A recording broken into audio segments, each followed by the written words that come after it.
Just a quick video, partly an explanation, partly an apology. I do realise that my subscribers are probably more interested in my miniatures collections and miniatures games rather than this nonsense I'm carrying on with at the moment, but please just accept it for what it is, something perhaps to paint along to, particularly if you're a naval enthusiast, World War II naval enthusiast. I have been reviewing the videos. I have been using Windows Movie Maker.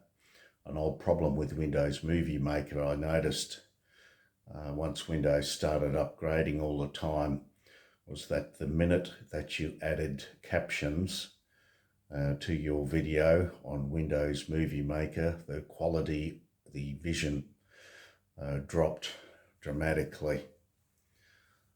Now I have attempted to circumvent that by the last video in this series.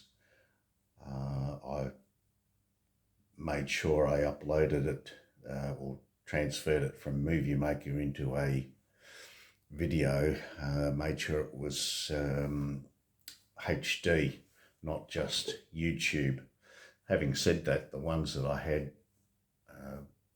transferred into YouTube compatibility, when they loaded up to YouTube, it did come up that they were being loaded as HD, but I have noticed looking at the videos on this series, the quality's been a bit down. The other thing, I'm sure I'm preaching to the converted, the other thing you can do, of course, is adjust your settings. When you're watching YouTube, you can set it to HD, and it does make it look a bit better. So that's the explanation and a bit of an apology. I am indulging myself in this. It is a bit of a nostalgia and, as I say, homage to friends that are no longer with us.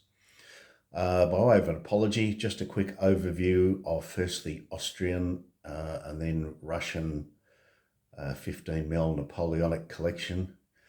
I have been working on them, although there's not that much to show in terms of new units, but rather the cavalry has now been based onto its proper bases as per the previous two videos, and the flocking is complete. And then my good friend Dave down the peninsula there has let me borrow his copy of Glory is Fleeting. Now, I'm no expert on this set of rules, not by any stretch of the imagination, but we might just have a quick flip through and just a few comments from me on what I think are significant improvements over the old Field of Glory Napoleonic II. Okay, so let's get into it.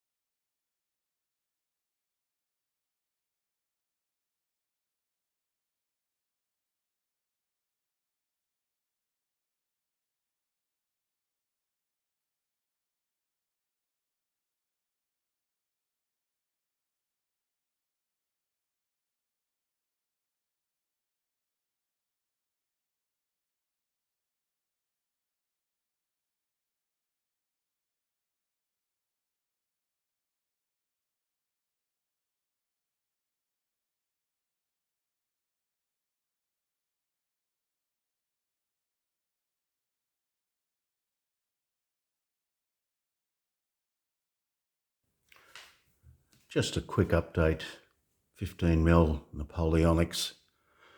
In one sense, not a whole lot of progress, but in another sense, quite a bit. As you can see, the Austrian army is now flocked, and I've rebased all the cavalry onto these proper MDF bases. Still a lot of work to be done. These old-fashioned moulded flags, etc., have to be removed. Now I'm not going to spend too long on these. These are spare figures here, Bavarians, light infantry at the back, some cavalry. There's the Southern German Corps, obviously needs the artillery battery done. Württembergers and Bavarians. The battery at the back, now I've got Austrian figures and Austrian guns, whether it may be worth seeing if anyone can provide me with either Bavarian or Württemberg artillery figures. The light artillery, you can see there with the two figures, they're Bavarian figures. I'm sorry, my camera, my Galaxy phone, sometimes it'll let me zoom in, sometimes it won't. So that's basically the heavy cavalry corps there. The horse artillery that goes with that, they're Bavarians. I've mentioned before the Austrians apparently didn't have any sort of fully fledged, I suppose, horse artillery. Anyway, I'll leave you experts to argue amongst that. Yeah, so I think I've waffled before about the changes, the figures, things I want to change, figures I want to bring in. But just a quick overview to show that I have been doing something. Okay.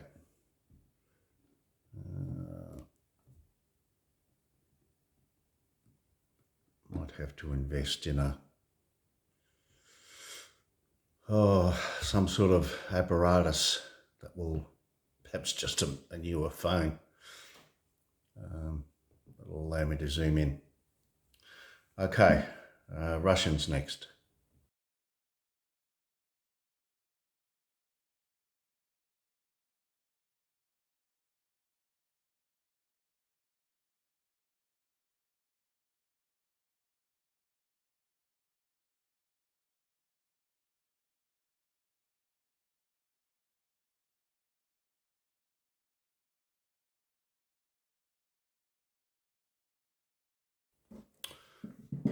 Okay, even a faster, quicker flyover of the Russians. Again, to the eye, not much substantive progress, but all the cavalry, apart from everything being flocked now, the cavalry has been put on the proper bases.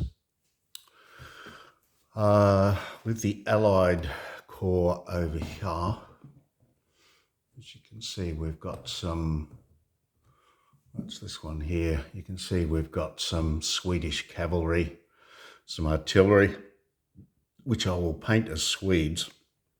As I understand it, in the late war, late part of the Napoleonic Wars, the Swedish did swap from their traditional hat to the Russian kiwa.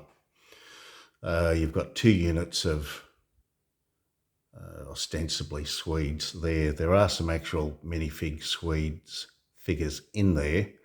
I've also pressed into service some Russian infantry, late war Russian infantry, and also some from Magister Militum, some Austrian landwehr, which with the right paint job come up quite nicely as Swedes, I think. If you look at that figure, this one here at the back. Now, look, I'm sure there's details that probably disqualify it, but the plume looks a bit large. That is an actual Swedish figure directly in front of it. Naismith, I think they were. Naismith? Yeah, someone who no longer exists. But anyway, close enough for me. Oh, the collection won't last long if you keep doing that, Ian. But what I decided to do was these Russian figures in the grey coat and cap with just the white flags. I decided to take those two out of the regular groups. I'm going to consider them as Finland troops. Now, yes, okay, Finland probably had its own uniform and etc., but close enough for me. So over here, now this particular group of infantry here, these two units in particular, very much 1805, 1809 infantry. I'm trying to think of the name, not Naismith, Roundaway did a nice series of figures. Again, I can't find them anywhere now.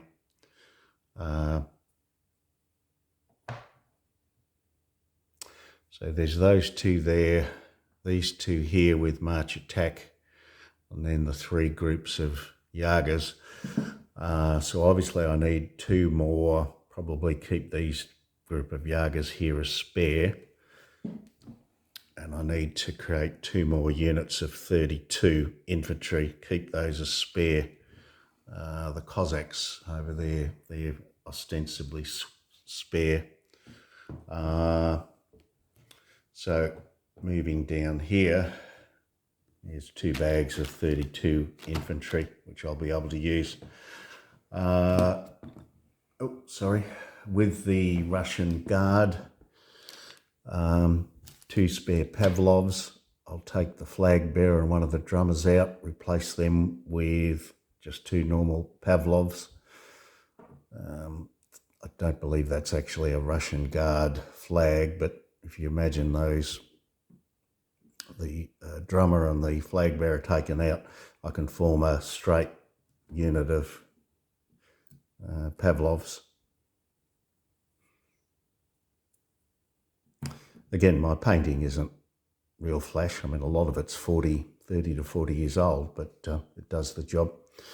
I need to get myself some Essex Guard Russian Grenadiers to make up a third unit there. And then with the cavalry, decision to make. Now, at the moment, that's just a single guard unit of cavalry, as is a lot of my units, and I'm debating whether to split them up.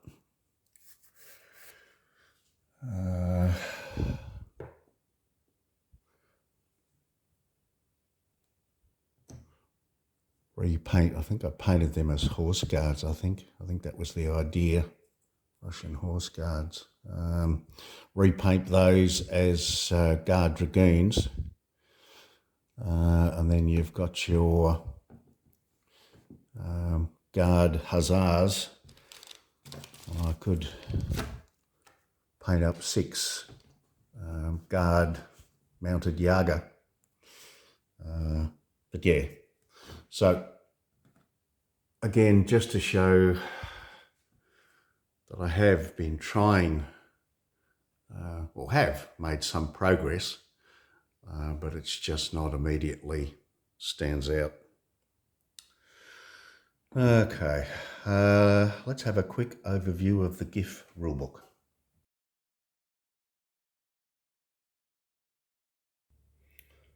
Okay, so just a quick look at the Glory is Fleeting rulebook, which my good friend Dave down on the peninsula has kindly lent to me. Now, don't be put off by the fact how thick it is. I'm sorry for the colour, it's fading in and out today. The vast majority of the book is actually army lists.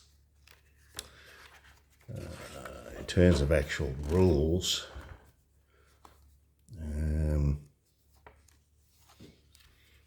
82 pages, so there you go. But quite a few army lists.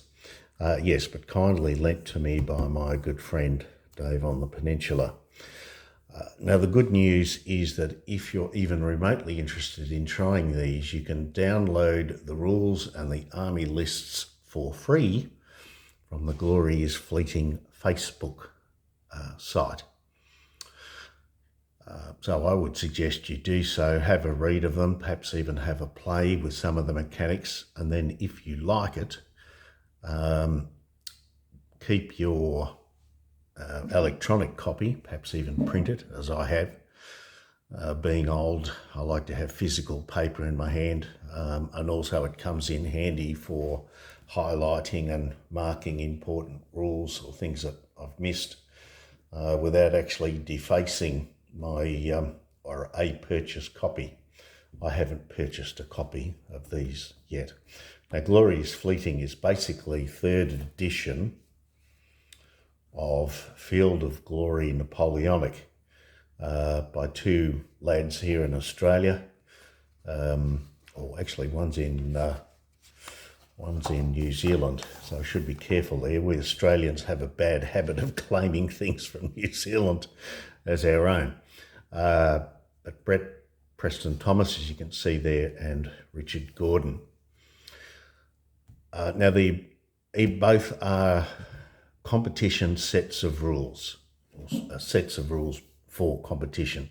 So they can be quite wordy, quite dense, very involved. I found that I had to read them and reread them and reread them, and then probably still wouldn't have got them entirely correct. The good thing is that there is a group here at the League of Ancients in Melbourne, down in Melbourne.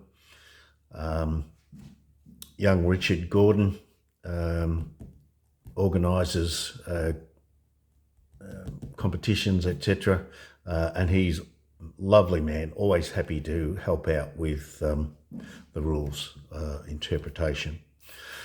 Although I believe Glorious Fleeting is more purely Brett's work. Yes, it's more Brett's work. Now I believe he's based over in New Zealand. Advantages of the sets of rules, I like to think of them as a bit like DBA. Basically, you come up with a core-sized force. That's usually anything roughly about 12 to 18 units, and that includes cavalry, artillery, etc., etc. And a corps can be a Spanish regular corps, it can be the French Old Guard corps, etc., etc., and everything and anything in between. As you can see here over on the list, we've got Swedish Kingdom of Westphalia, Russian Grenadier Corps, Russian Cavalry Corps, Russian Army of Finland, quite literally dozens, Army of the Conde, of the Conde, I've probably pronounced that wrong, sorry all you French people, 1792 to 97. Literally lots of armies. Now, let's not underestimate 12 to 18 units, but say if two of those are artillery and two are cavalry, say in a 14-unit army, so you're looking at 10 units of infantry. So it's a little more achievable, I think, as opposed to just building, say one Russian or Austrian army and it's, 30 plus units of infantry and 10 units of cavalry, etc., etc. So to me, that's the sort of advantage of these rules. And I've seen all sorts of fantastic armies, War of 1812, British within Native American, Indian allies, British armies from the subcontinent, the Indian campaign, Wellesley, and armies of the Maharathas, etc., etc.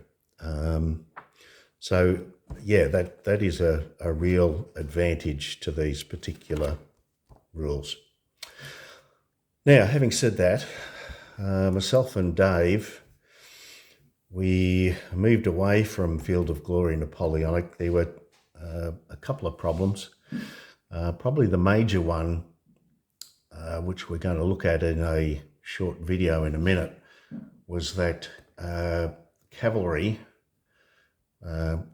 could charge, draw a defending cavalry unit out of position by countercharging, but then the cavalry that was charging could bring up its supports and the defending cavalry couldn't.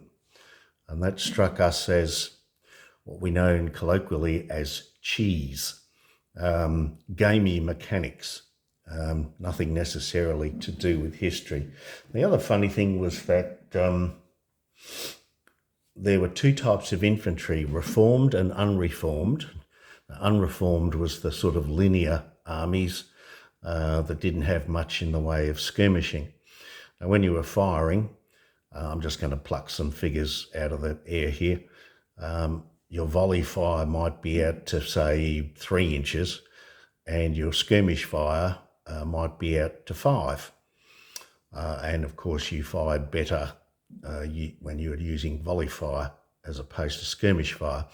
Now, the linear armies usually weren't allowed, unless they had a skirmish attachment particularly, were not allowed to skirmish fire. They could only volley fire. So in effect, just using my example, they could only fire out to 3 inches.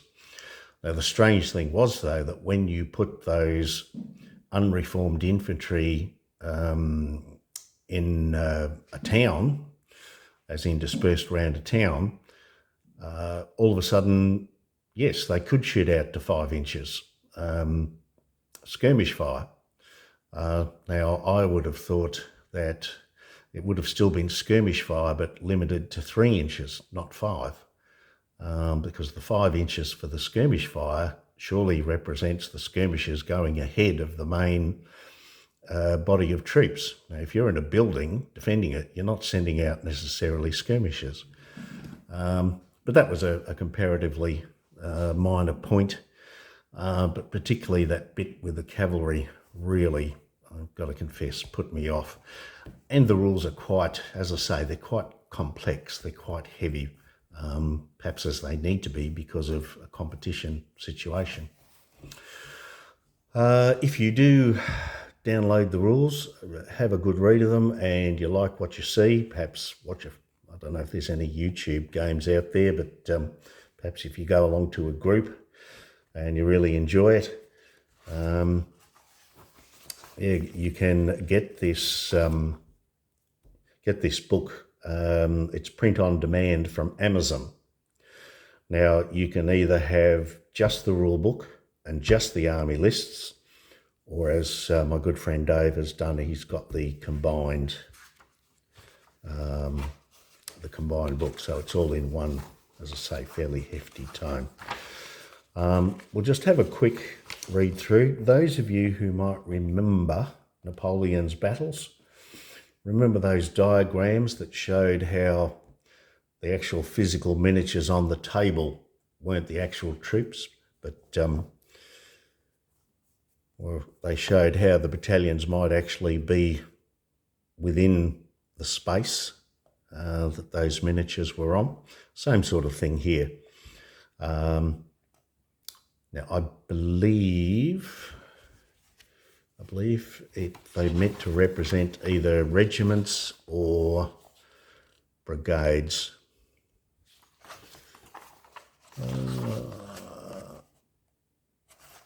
Yeah, a regiment or brigade of infantry. Okay. Sorry, you're not getting a good value here.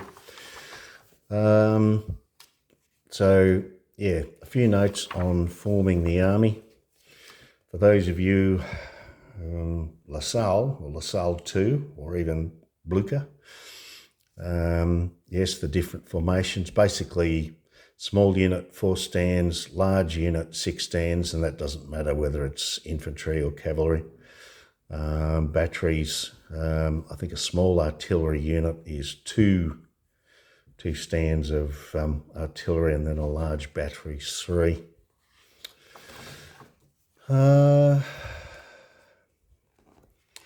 Now, they did fix the problem that Dave and I had with the unreformed firing out of a town. Here we have the volley firing dice table. It's got a line that you're firing to or from a defended town. It's under volley fire.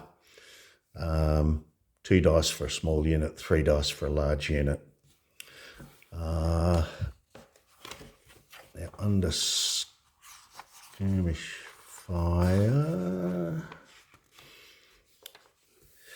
it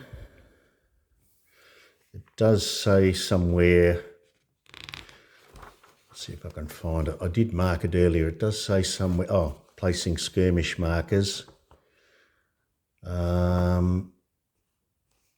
That units in town don't get, here we go. Skirmish dice. Only infantry units have skirmish dice. To skirmish fire, a unit requires both of the following. It cannot be in square, march column, or occupying a town. Boom, done. Now I think in these rules, volley fire is 2 inches and the skirmish fire goes out to 6 inches. Now they do the skirmishing different in this set of rules. They actually place a little marker on your, if it's successful, they place a marker on the defending unit, and if the defending unit can't get rid of that skirmish marker when they go to fire, they actually lose a couple of dice. Movement, fairly standard. Yeah, now let's have a look at that video that I've done about the cavalry, and it's to do with here making react moves. I'm going to have to go through and read the rule book very carefully, but as best as I can tell, I don't think they've fully solved that problem about the defending supports not being able to move out, whereas the attacking supports can, and be involved in the combat. I hope I'm saying that so that it makes sense. It says here, alternatively, a non-waving reacting cavalry unit may do a free initial wheel or pivot as above, and then move up to 2 inches straight ahead, either into contact with enemy or into flank or rear support of a friendly unit already in contact with the enemy. And as I say, I think I see a big problem with that. So let's stop the video here and go have a look. Okay. Original FOG Napoleonic version 2. Dave and I found a problem. Now, you probably can't tell, the colour's not too good on these. That doesn't really matter. So I've got 3 French cavalry units here and 3 Russian units here. Now let's say it's the French player's turn, and they are 8 inches apart.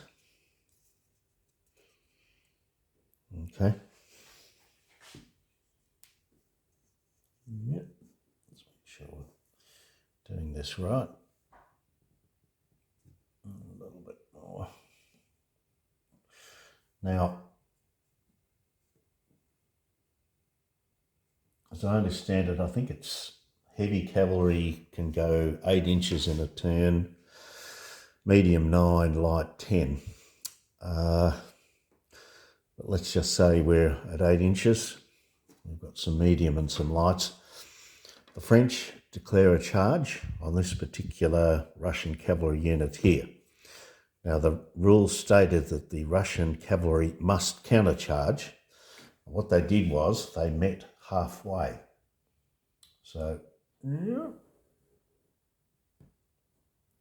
Make sure I get this right. Okay, so at 4 inches,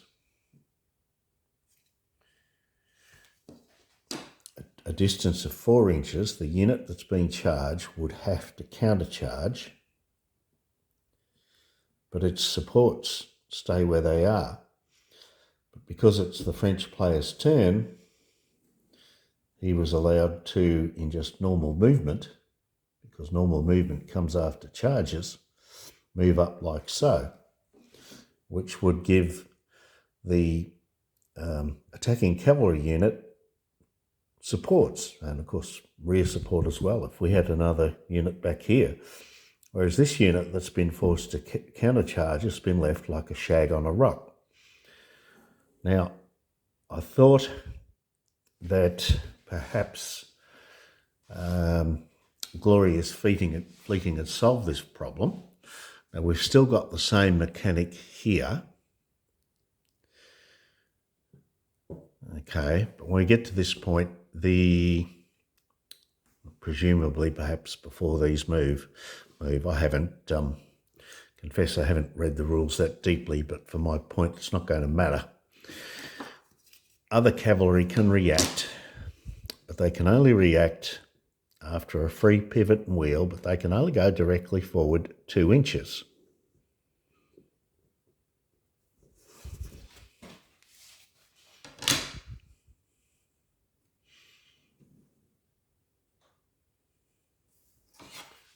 Okay. Now,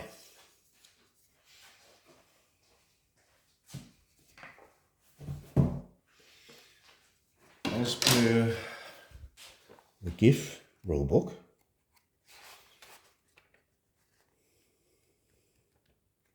sorry, I should have had this ready, shouldn't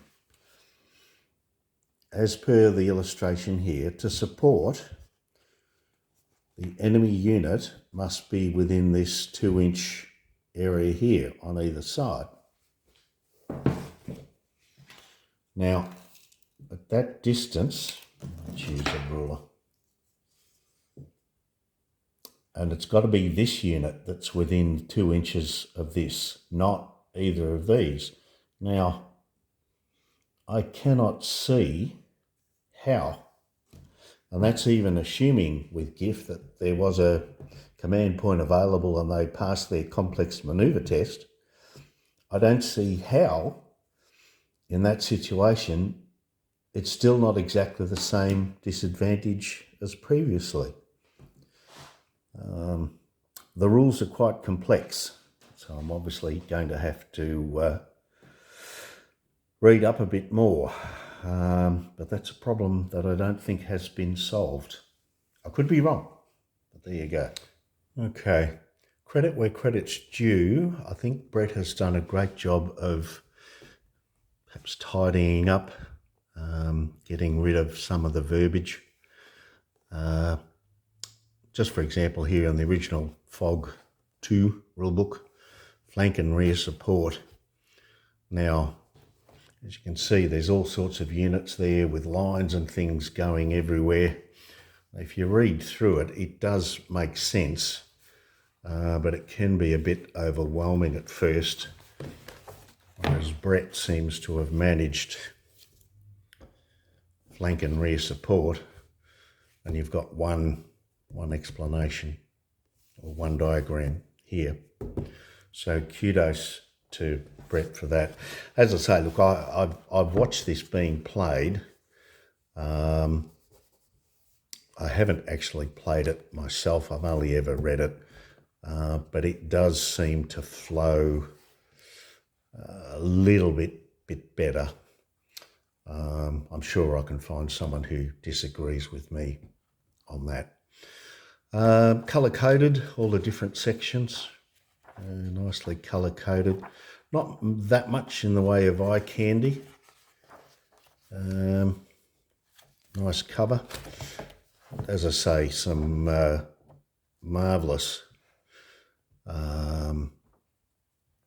orders of battle. Dillon and de Rolle's Swiss regiments, Indian sepoys. Some really Canadian light militia, Canadian militia, Native Americans, Canadian mounted troops.